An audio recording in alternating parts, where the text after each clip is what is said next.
Dobar dan. Danas ćemo pokušati da postavimo nekoliko pitanja ChatGPT-u u vezi naučnog metoda, naučnog mišljenja, koje bi mogli da postave učenici srednjih škola i gimnazija. Zašto to radimo? Jer eksperimentisanje, modeliranje i simulacija su osnovna potka naučnog istraživanja i obrazovanja i mi ćemo se sada pozabaviti odgovarajućom diskusijom o tim terminima. Evo, mi smo se konektovali na ChatGPT i sad ćemo postaviti pitanje o modelima u nauci.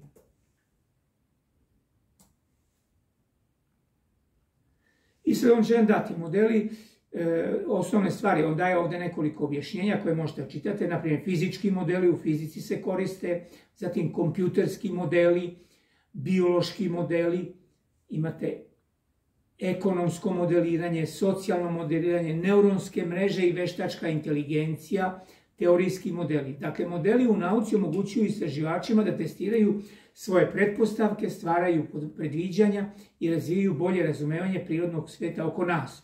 I tako dalje. To možete detaljno da čitate i da se zadržite na odgovarajućem problemu. Sada, drugo što bih ga pitali, to je da nam kaže nekoliko reči o problemu, o simulacijama. Simulacije u nauci.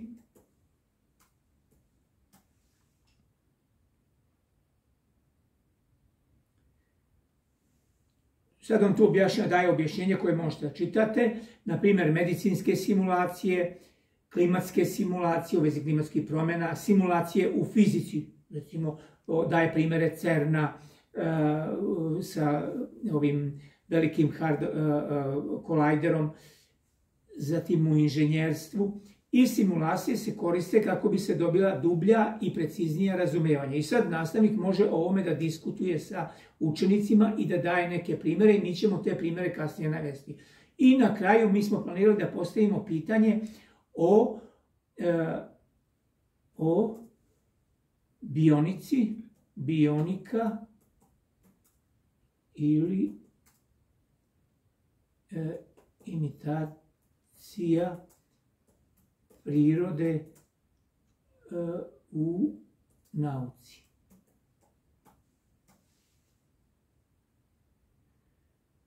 Evo, bionika je poznata kao nauka koja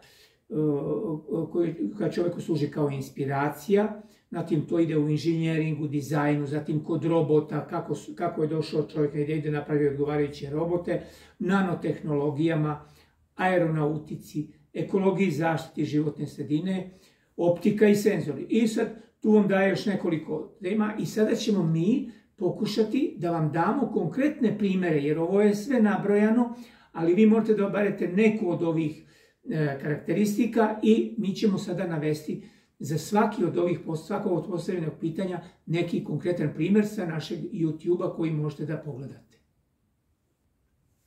Sad, na osnovu onih odgovora ChatGPT-a, mi vam predlažemo da iskoristite neke od naših YouTube-ova na našem YouTube kanalu Nauka i informatika za sve. Ovdje imate i QR kod i evo mi smo dali prvi primjer. Modeliranje, znači kao primjer modela, matematičkog modela, dali smo modeliranje epidemije.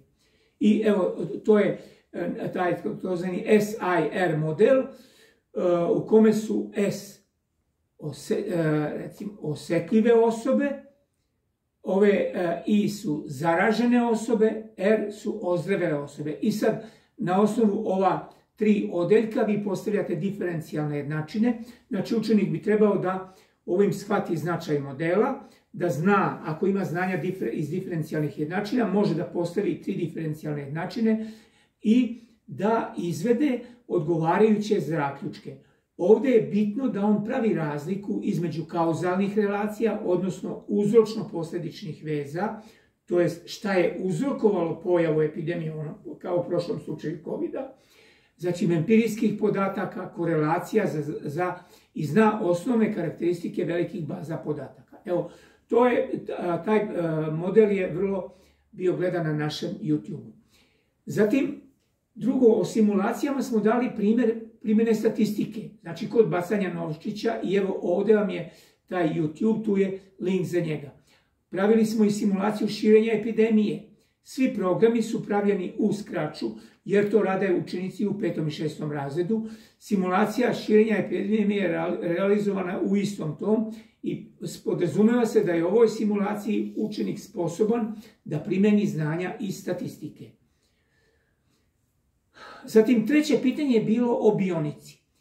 Znači, mi smo ovdje dali nekoliko primjera kako je čovjek napravio, kako je došlo da napravi kišobran, kako je napravio koristeći nanotehnologije vrlo jak lepak.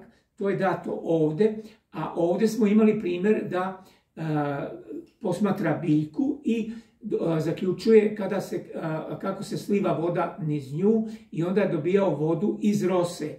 Zatim, najnovije što smo dali veći broj video klipova u posljednje vrijeme, to je da su veštačke neuronske mreže u stvari napravljene. Dobio je čovjek inspiraciju da ih napravi koristeći neuronske ideje i znanja o neuronskim mrežama u čovjekovom mozgu. Dakle, tu je čovjeku je priroda uvijek bila inspiracija i on je koristio za konstrukciju robota, imitaciju živih bića, zatim kod nanotehnologija, veštačke inteligencije i tako dalje. Mi možemo da zaključimo ovakvom diskusijom učenik se pored Gutenbergove galaksije, koju karakteriše dostupnost knjige, znači sve je bilo zasnovano na knjizi, usmerava na korištenje i Turingove galaksije, to jest digitalnih sadržaja, koje pored sadržaja ističu i važnost konteksta.